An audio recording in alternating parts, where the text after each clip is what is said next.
You know, it's funny listening to your stories there about open plan classrooms. You know, in England, for many years, I have to say, it's stopped now, but for many years, we were building schools with classrooms without walls. And my father, who grew up in Guyana in South America, in the depths of poverty, you know, where he didn't have shoes and lots and lots of brothers and sisters, and he, I told him about these classrooms, and he said, well, yeah, I remember having a similar situation.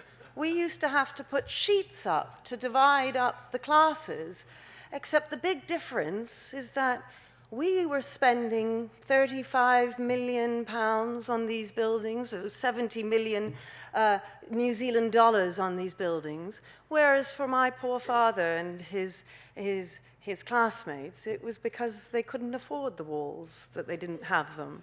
And he was just baffled by the idea that so much money could be spent on something that they were working so hard to try and fix in their very poverty-stricken country.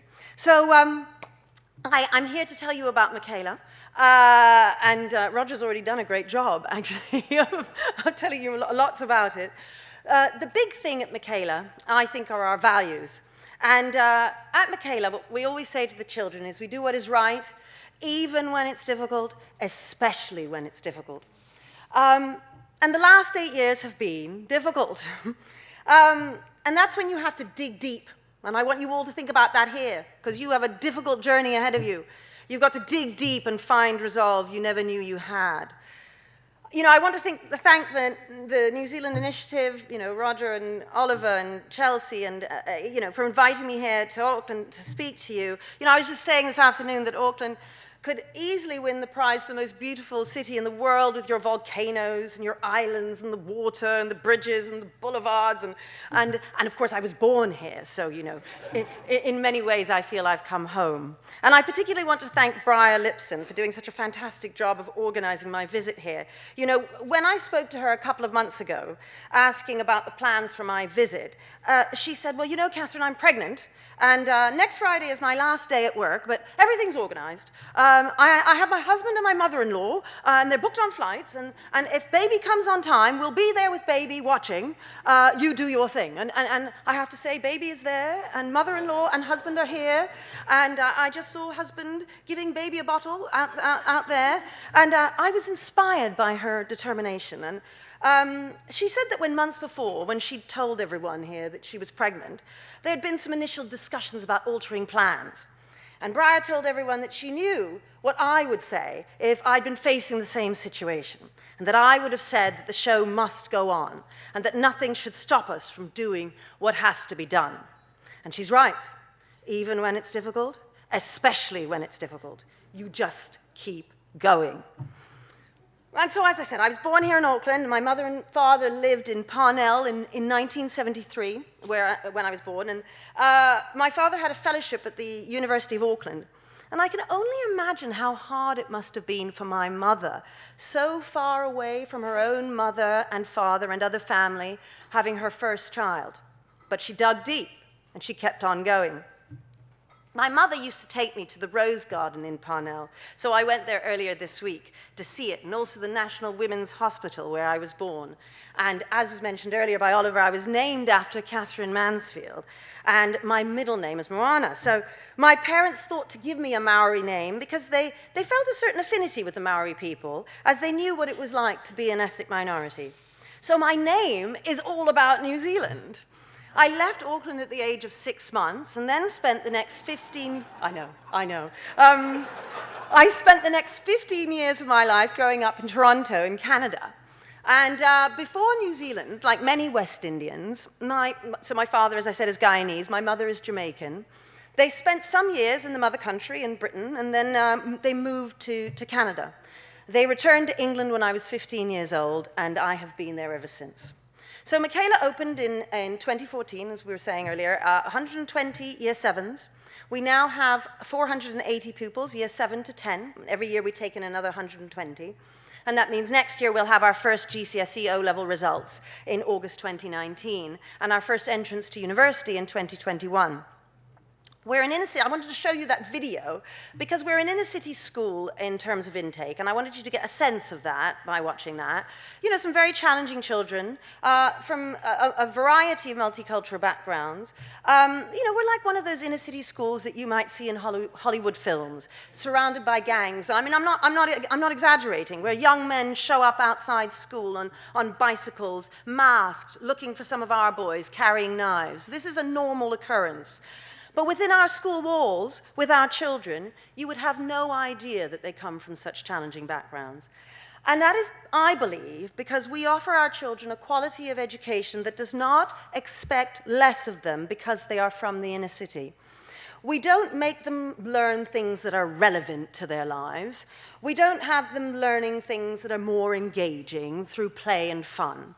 We succeed with our children because we don't treat them differently, with a misguided view that brown, black, working-class children cannot access and do not deserve to access the same curriculum content that their whiter or richer counterparts do at another school.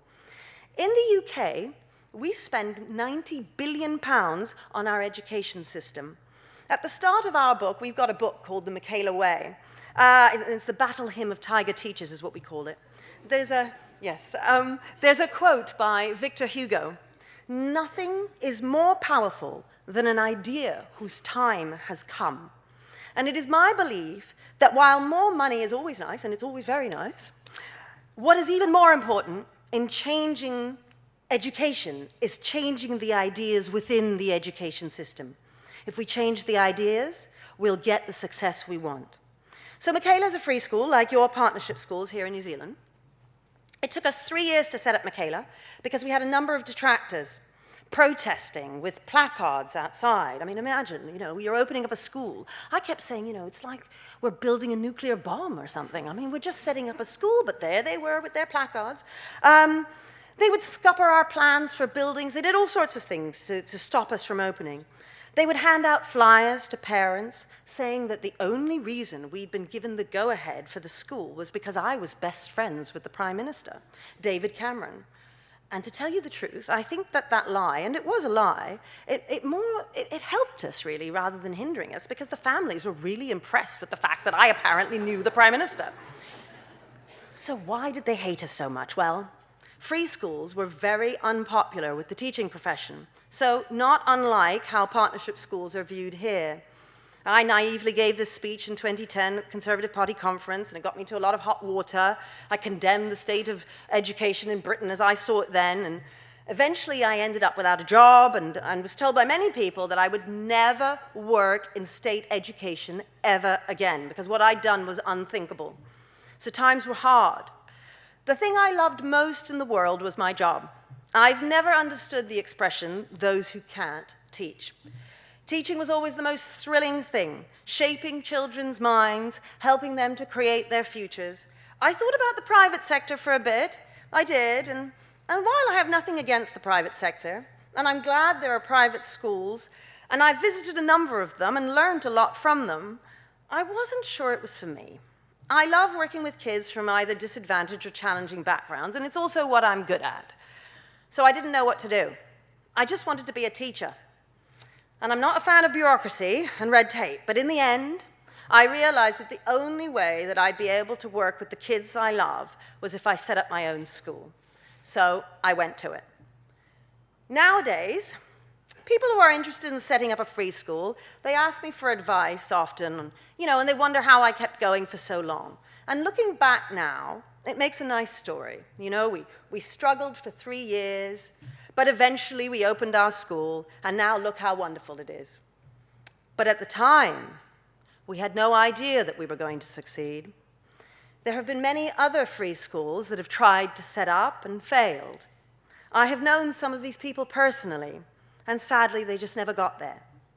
But I couldn't give up, even when it's difficult, especially when it's difficult. We tried to set up in 3 different parts of London, and in each of those 3 places, we put everything we had into it, marching up and down rainy streets, handing out flyers, visiting community centers, churches, mosques, gathering parents together for parents' evenings, hiring bouncers to deal with the threats that were coming from the protesters. They would stand outside our evenings with their placards. I'd have to stand up in front of an audience that I knew had been infiltrated by detractors who at any moment would stand up to disrupt and start shouting abuse. One woman once jumped up and pointed her finger at me and said, "You betrayed us," she shouted. And all I was thinking was, I don't even know who you are.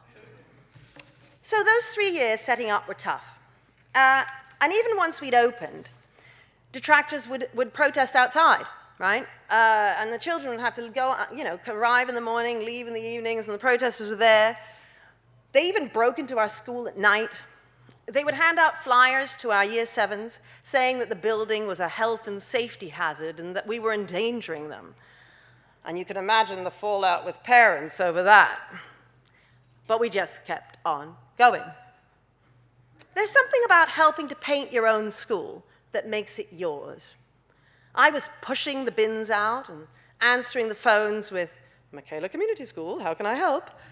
For the longest time, I had an A3 photocopy on my door saying headmistress, until I finally said, okay, we need to take these signs down. They make us look like teenagers playing at running a school. We're still not there, of course. And not until we have results will I feel we are completely secure. It has to be said that, as Roger was saying, the inspectorate body Ofsted giving us our outstanding and the highest possible grade, that does go a long way to protecting our future, but we still don't have results. That's the thing about a free school, or at least our free school. You keep on going without the security of knowing that tomorrow will definitely come. The threats and attacks have stopped for now, thank goodness. But you never know, with our profile, when you might have to dive for cover.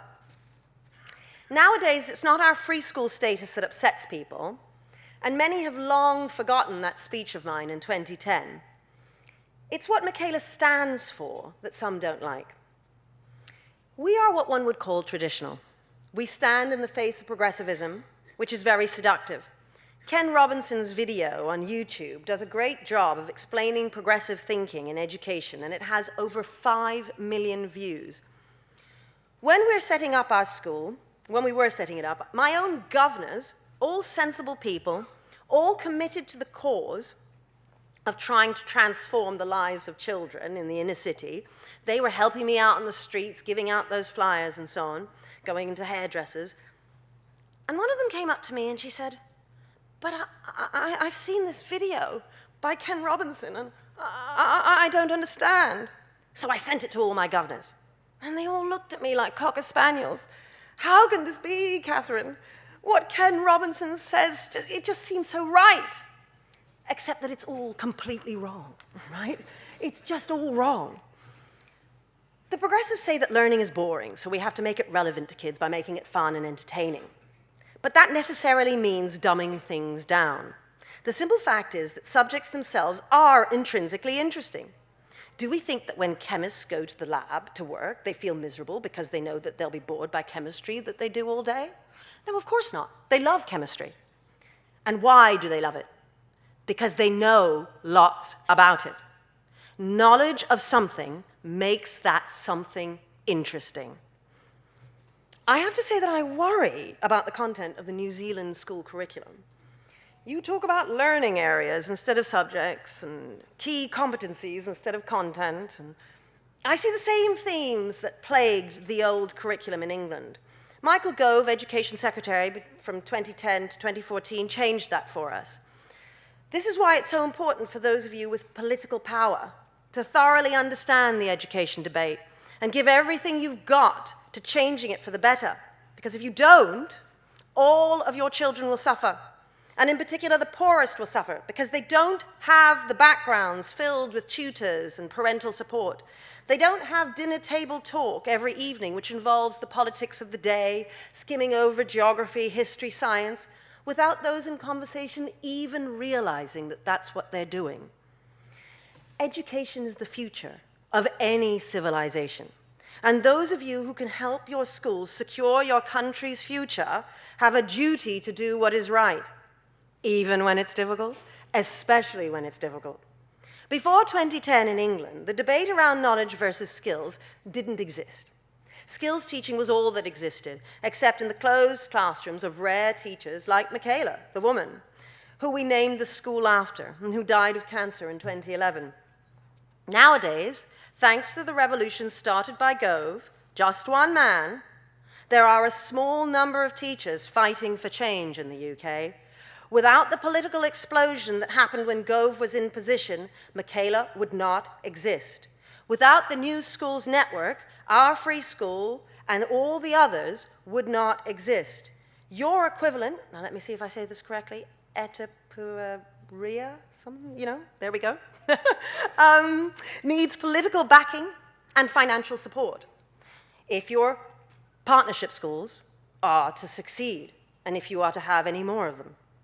E.D. Hirsch's ideas are what have inspired many schools in the US to make knowledge central to their curriculum. For those of you with a real interest in what makes a good education, read his most recent book. I think it encapsulates all of his other books really well. It's called Why Knowledge Matters. And an American cognitive scientist worth reading is Daniel Willingham, Why Students Don't Like School. They do a great job of explaining in detail why engagement, relevance, all this stuff should not be goals of the classroom.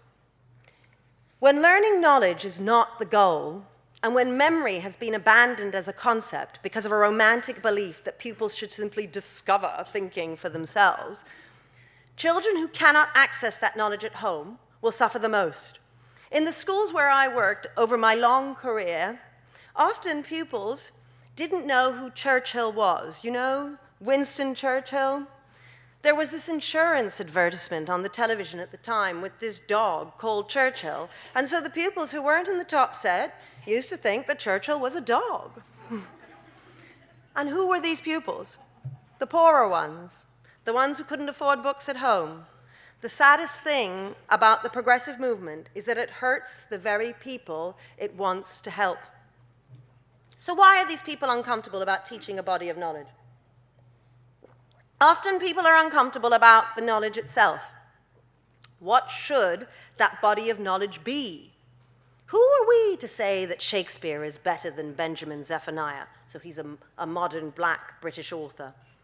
Might it not be true that black children won't be able to connect with Shakespeare in the same way that a white child can? Wouldn't doing a French rap song be more fun for black kids than learning lists of French verbs? But black kids and white kids are all the same. They're just kids. To think otherwise is to be, well, racist. And yes, making up rap songs is fun. Of course it is. For all kids, whatever their color, whatever their class. That's why kids do that in their spare time. It's fun. It's our job at school, however, to expose children to thoughts, knowledge, ideas that they might otherwise have never come across. If you believe that a subject is intrinsically interesting and that it is the teacher's role to inspire children, whatever their color, to see just how interesting it is, then it means you don't have to entertain them by performing. You don't have to learn French by making up rap songs. I mean, you only learn a little bit of French, you do it that way. You learn it properly by breaking it down to its smallest components, learning how to pronounce the sounds, the grammar to write, and properly, and so on. If you inspire children by actually teaching them, and by being a teacher, instead of what the progressives call a facilitator of learning, you don't have to group desks together so that they can do so-called fun activities. The reality of these activities is that when kids are left to chat, they chat about who kissed who behind the bike shed, and they never learn a thing. I mean, think about yourselves when you were at school, if you were ever allowed to do that kind of thing. What did you talk about? But teach them properly, from the front of the class, and they learn. And most importantly, they develop a love of learning. Sadly, the pursuit of creativity has made some of us forget the importance of knowledge. It makes us forget that textbooks give good knowledge. We forget that without textbooks, consistency of knowledge disappears. One cannot be inquisitive about something one knows little about. One cannot think independently about something if you have little basic knowledge of it. But it gets worse. Not only do we deny our children real knowledge, but we turn to digital technology thinking that it will make things better. Classrooms are filled with iPads and laptops instead of real learning. People think there is little need to teach pupils much of anything anymore because, well, after all, you can just look it up on Google. But such statements are made by adults who take their own cultural knowledge for granted.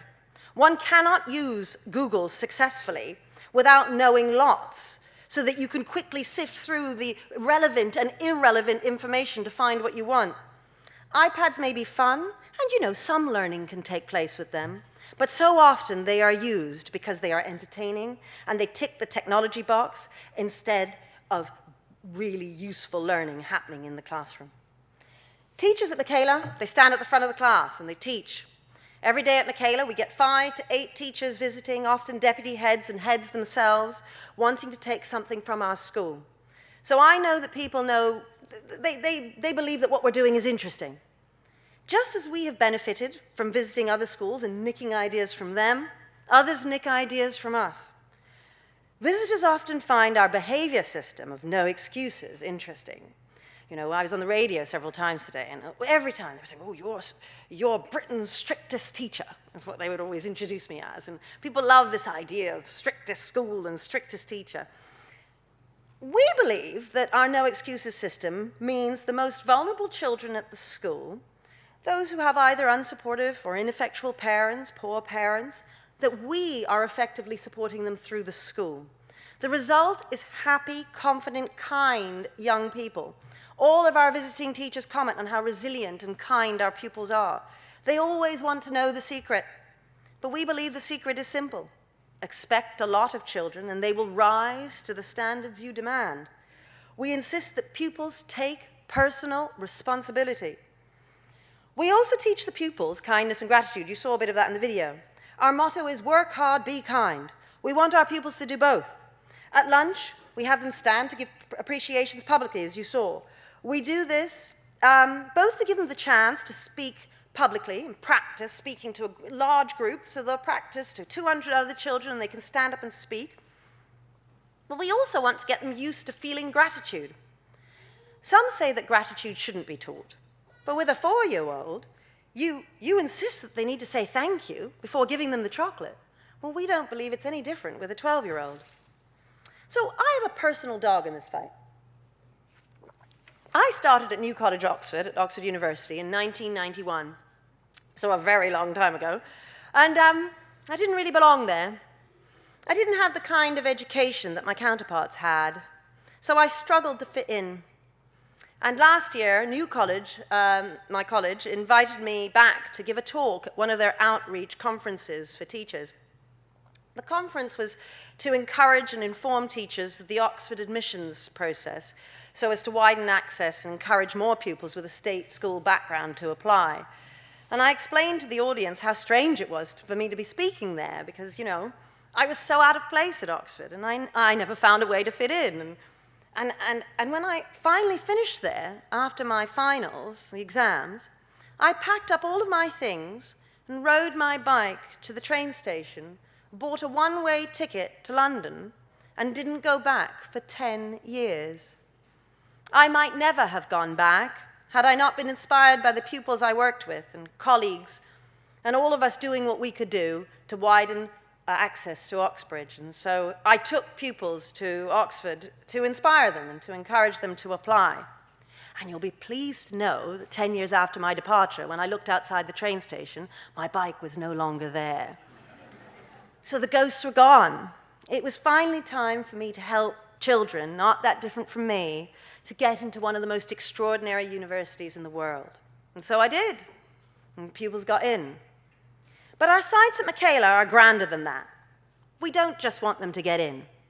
We want to teach our children so well so that when they get there, they might not feel as awkward as their headmistress once did. I want them to come to the end of their degrees and not to feel compelled to tie their bicycle up outside the train station and never return. I don't want them to do that, if only to save poor Oxford City Council the trouble of having to forcibly remove all of these bikes abandoned at that tragic train station. There is so much potential here in New Zealand. 10 years ago in England, we were in the same position that you are in now. Anything is possible with vision and courage. You just need to dig deep. Each of you has a role to play in the fight. Each of you needs to do your bit. I'm amazed that there are nearly 300 people here this evening. I'm just stunned, you know. There are many countries this wouldn't happen, where so many of you from a variety of different backgrounds, you know, you're not just from educational backgrounds, and yet you're here together, interested in what I'm saying, you know. And over the last few years, through meeting some of you, like Fraser over there, who has read our Michaela book and whose wife has read our book, and then he read it a second time, and I bet you his children will be reading our book next. And, you know, it's extraordinary. And it's become clear to me in meeting some of you how much you care about your country. You are New Zealanders, and you believe in making New Zealand the best that it can be. And here you are, investing your time and money to pursue the ideal of a better New Zealand. And it can be better. Right now, I slightly worry that you're about to go off a cliff as a country. And that's because the future of any country is its education system. And you have decided to pursue competencies in your curriculum, project-based learning in your classrooms, whole word reading methods in your primary schools. You're abandoning testing and traditional teaching methods that have worked around the world for hundreds of years. But there is a way to stop the madness. It just requires each and every one of you in this room to make some noise, to demand more from your government, to keep on shouting until someone takes notice. The key thing I've learned in setting up Michaela is to always keep going, whatever the distractions, even when it's difficult, especially when it's difficult. Even when the world is coming down around you, even when you think you can't possibly win, just keep going. As Peter Pan said, the moment you doubt whether you can do it, you cease forever to be able to fly. Keep on believing, and you'll get there. And when you do, I'll be smiling from the other side of the world. Thank you.